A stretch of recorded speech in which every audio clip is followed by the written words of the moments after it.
Hey guys, welcome to this week's podcast episode. I'm really excited to introduce today's guest, Jason Margaca, and he is the co-founder of Vneck Media. He's going to talk to us all about his social media app, and he's going to talk to us all about product market fit, the project, the product, and working with entrepreneurs, VCs, corporations. Really going to be an interesting conversation. So, Jason, welcome. Thank you, Chris. Thank you for having me. I really appreciate it. Yeah. Tell people your background and your story and how you got started. Yeah, so my quick background, I have an interesting background. I come from an art background. So in my past life, I was a music composer.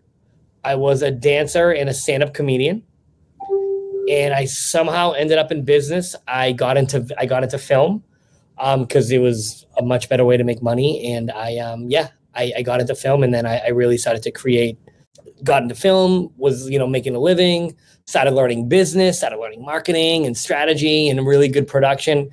And then fast forward, a few years later, all of a sudden, here I am with a really awesome creative marketing agency, an amazing team, just like, the best team that I could ask for in a really amazing city in Boston that just really innovates. I mean, I would argue probably the top innovative city in the country, the best startup scene, the best business scene. Boston and San Fran were kind of going head to head at one point, but we know what's going on. San Fran's going through a little bit of an interesting moment right now. So, just really happy to be here. And yeah, that's the quick overview. Yeah. Every time I visit Boston, it's kind of like a hub for intellectual capital with so many universities and young students. And it is. Cambridge was voted the smartest city in the country. I don't live in Cambridge. that ain't me. I'm in the South End, but yeah, man, it's a really unique city. Yeah. You've got all the Harvards and MITs and MITs and the Northeasterns and so talk about. So this is interesting. What is this?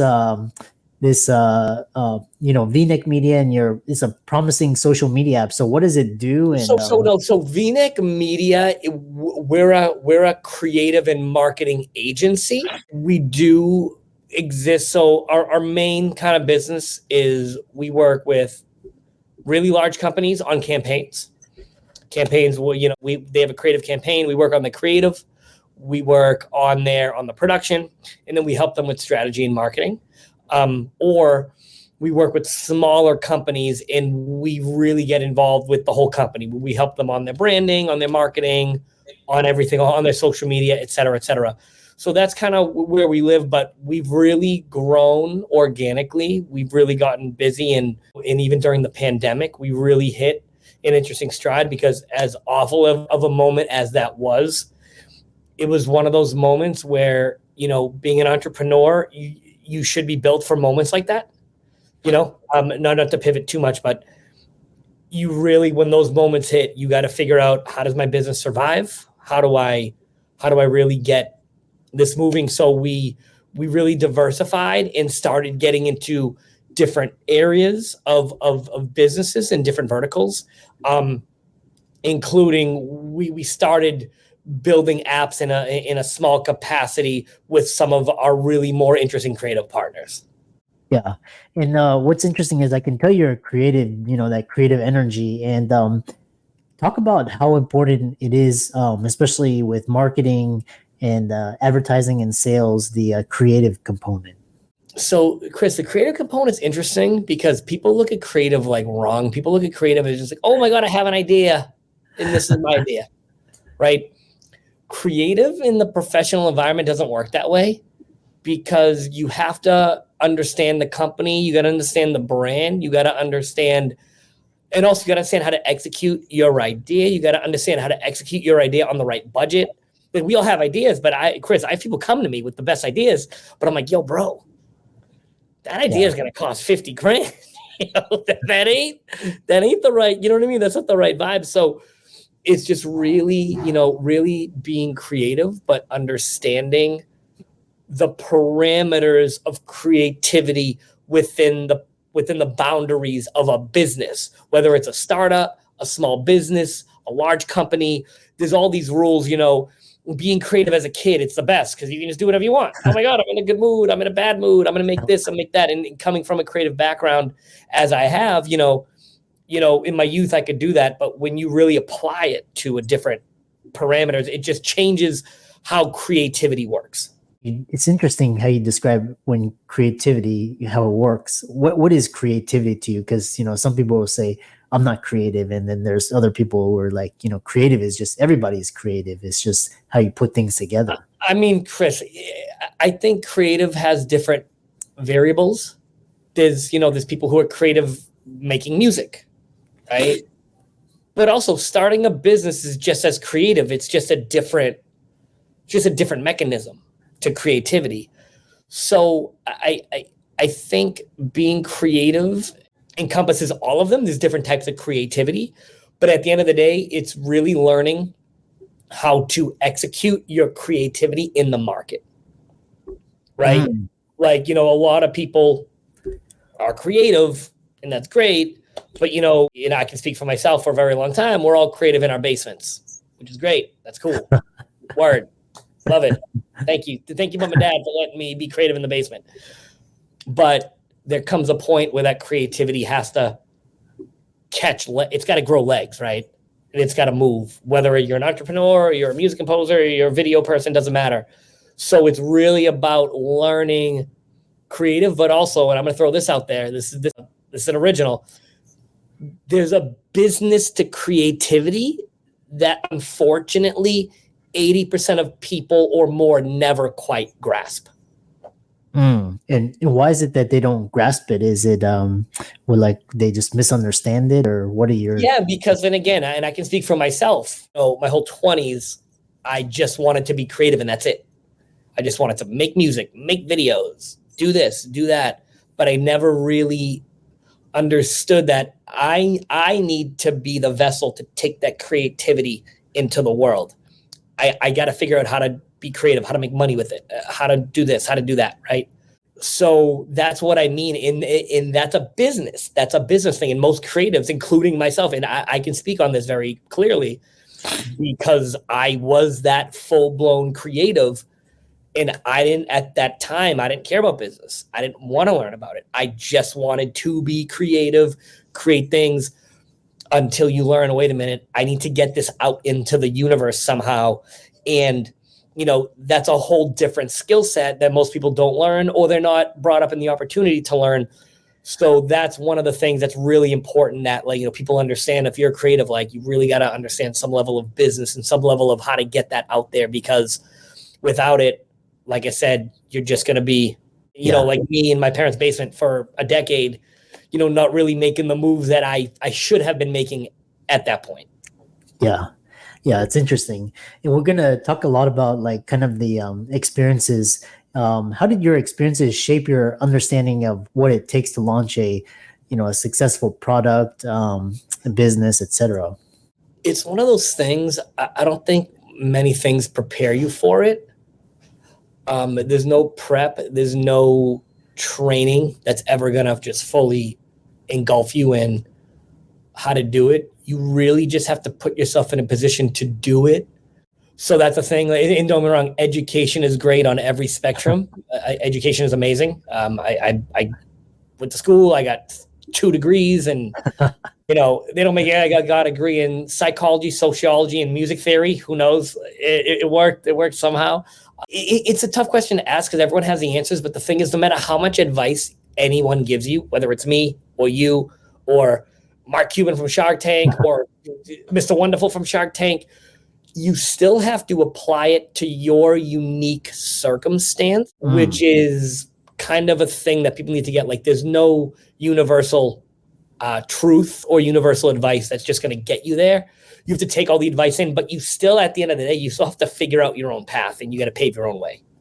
Yeah, I love that. The next, the kind of next question is, you talk about creativity and the intersection of product market fit, and what are some strategies you would recommend for startups looking to fast track their product market fit? I mean, the first thing you really have to understand the company. I'm guilty of this years ago. People just like to kind of rely, again, to go back to the point, I'm creative. Nah, you really have to understand the company. And I had two of my partners really hound me on this, two of my partners, Ben and Todd, who were always like the researchers on the group. And years ago, they had to call me out and they had to say, Jay, sometimes you rely a little bit too much on your charm to kind of move things forward. And I agreed with them. And they, you got to be self-aware too in business.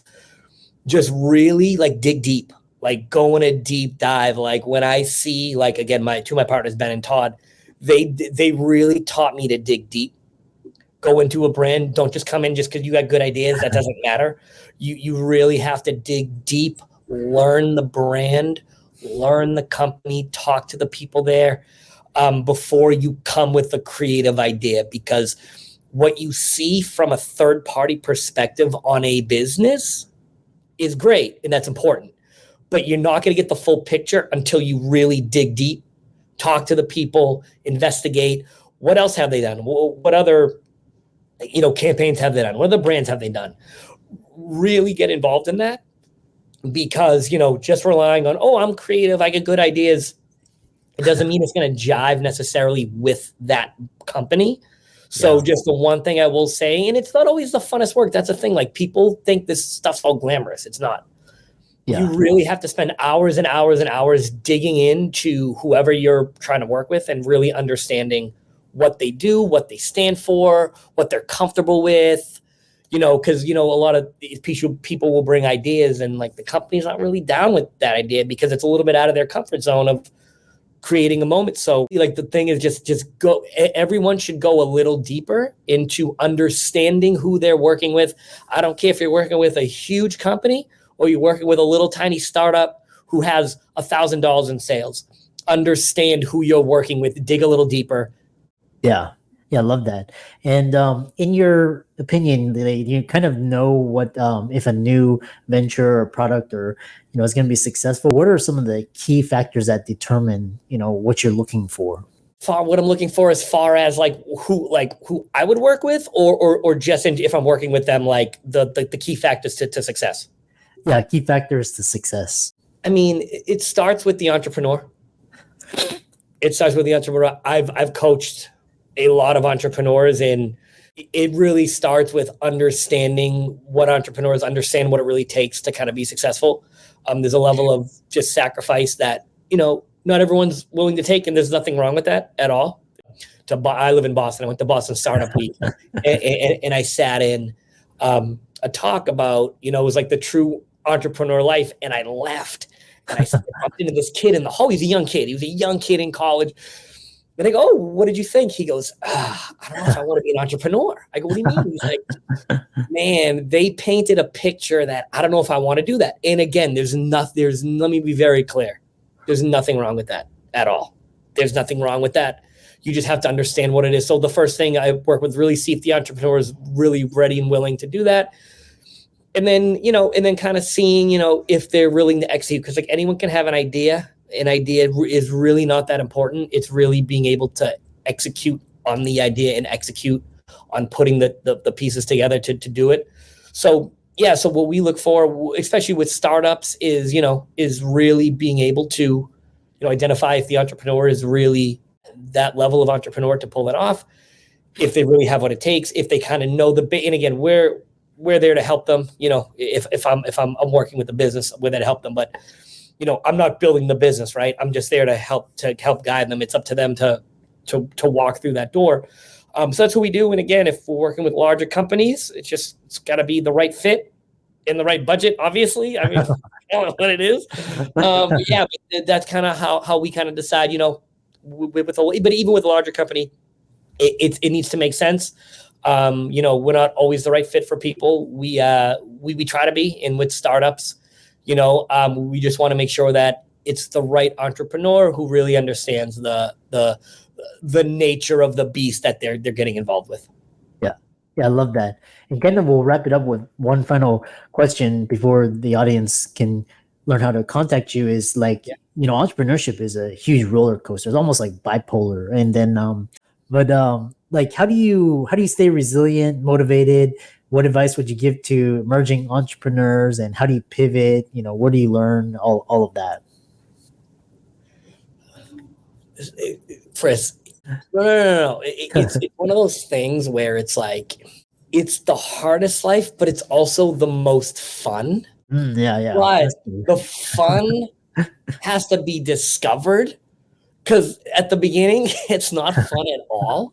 But what it comes down to, Chris, is, people always comment on, like, the social media culture, right? If you're looking for that quick fix, entrepreneurship is not it. I'm a huge fan of Seinfeld. It's my favorite show of all time. Oh, disappeared. And Kramer's always going to get a get rich quick scheme. And it never works, which is perfect, because they usually don't. And entrepreneurship, it's one of those things where it's a long road. You really have to have fun along the way and understand this. But the education, just getting good at stuff, people don't realize getting good at stuff is fun. Like, this is like a thing people don't get. People want to get rich on social media. Like, getting good at things is fun. Being able to come on a podcast like this and be able to talk about my craft. And Chris, trust me, this is a half hour. You could do a 4-hour podcast and I can go the whole time, right? But just because, when you put the work in, when you get good at things, and I encourage younger people, like, just get good at stuff. Like, just get good at it. Get good at stuff. It's fun to be good at things, and that'll carry you through, even though the hard times, because, adaptation is a must. You really have to adapt. So if I can leave the audience with one, quick thing, it's really, just focus on understanding it's a long road. Some people get lucky in 3 years. Fine, cool. But other people, including myself, it takes a very long time, a decade or more. Be patient, and also just really embrace and love the process of getting good at skills, continuing education. It opens up so many doors, and the world becomes legit. The world becomes so open to you that you can really do, you can do whatever you want. Yeah, I love that. How can people contact you, follow you, check out your socials? Yeah, so my main company is Vneck Media. So we're on Instagram at vneck.media, just like a t-shirt. I'm kind of wearing a V-neck right now. And yeah, so vneck.media, we're on Instagram, we're on Facebook. We're not really on Twitter. We'll probably jump on. And again, we have our website, vneck.media, where we're one of those new companies. There's no .com anymore. We're vneck.media. So that's that. And we're actually branching out into really creating our own original content. And that brand's called Another Heist. So you can find us on It's Another Heist on Instagram. It's Another Heist on Facebook. We're going to be on TikTok. We're launching in actually 2 weeks. So perfect timing. Nice. And my name is Jason Margaca. You can find me everywhere: LinkedIn, Instagram. Yeah. If you Google me, you'll find me pretty easily. So yeah, I love that. Omnipresent. And cool. I love this conversation. It was really, very creative, and love creative energy. And for sure. All of Jason's resources will be in the links and show notes, and be sure to check him out on socials. And with that, thanks so much for coming on to the podcast. Great. Chris, I really appreciate it. So nice to meet you.